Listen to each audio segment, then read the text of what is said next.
हम भारत की अर्थव्यवस्था को बर्बाद करके रख देंगे। किसने दी ऐसी धमकी? अमेरिकी सांसद लिंडसे ग्रैहाम ने भारत की अर्थव्यवस्था को बर्बाद कर देंगे ऐसी धमकी दी है। वैसे तो भारत में हर गली हर नुक्कड़ कूंचे पे शेर बहुत रहते हैं जो बात बात पर, भाषा के नाम पर, धर्म के नाम पर, जात पात के नाम पर कोई मौका नहीं छोड़ते अपने ही देश के नागरिकों को नीचा दिखाने का या मारपीट करने का।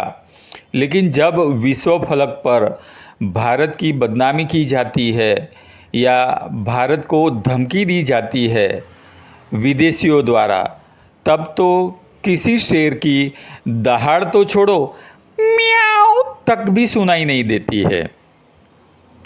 आइए देखते हैं कि ये लिंडसे ग्रैहाम जो अमेरिकी सांसद है, उन्होंने भारत की अर्थव्यवस्था को ख़त्म कर देने की, बर्बाद कर देने की धमकी क्यों दे डाली।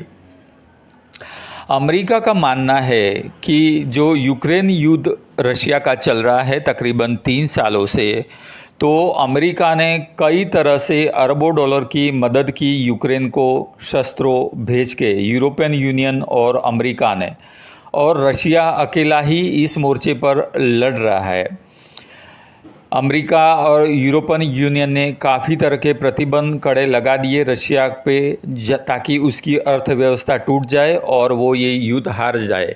लेकिन रशिया युद्ध में अकेले ही ये यूरोपियन यूनियन और अमेरिका का, उनके शस्त्रों का और उनके प्रतिबंधों का मुकाबला करते हुए डट कर खड़ा हुआ है। और इसकी वजह है रशिया का तेल व्यापार। और रशिया से तेल खरीदता है कौन? भारत खरीदता है, ब्राज़ील खरीदता है, चीन खरीदता है। तो अमेरिका का मानना है कि रशिया की अर्थव्यवस्था को संभालने का मौका भारत दे रहा है तेल खरीद के, और तेल खरीदने की वजह से ही रशिया आर्थिक मोर्चे पर मजबूत खड़ा हुआ है और मजबूती से यूक्रेन के साथ लड़ रहा है। तो इनडायरेक्टली रशिया ने ना ही यूक्रेन को हरा देने की पोजीशन में जीता तो नहीं है, लेकिन डट के खड़ा है, कई मोर्चों पर आगे भी है, यूक्रेन के कई एरिया पर कब्जा भी कर लिया है। तो ये हार यूक्रेन के साथ साथ अमेरिका और यूरोपियन यूनियन की भी हुई है। तो अमेरिका का मानना है कि भारत रशिया से तेल खरीद कर उसको जो लाभ पहुंचा रहा है, तो रशिया तेल नहीं खरीद रहा लेकिन ब्लड ऑयल खरीद रहा है और ब्लड मनी का व्यापार कर रहा है। इसी वजह से अमेरिका ने धमकी दी है कि जो रशिया से तेल खरीदता है हम उनकी अर्थव्यवस्था को ख़त्म कर देंगे, बर्बाद कर देंगे। तो दोस्तों, आपका क्या ख्याल है कि अमेरिका की इस धमकी का जवाब हमारे शेयरों को देना चाहिए कि नहीं?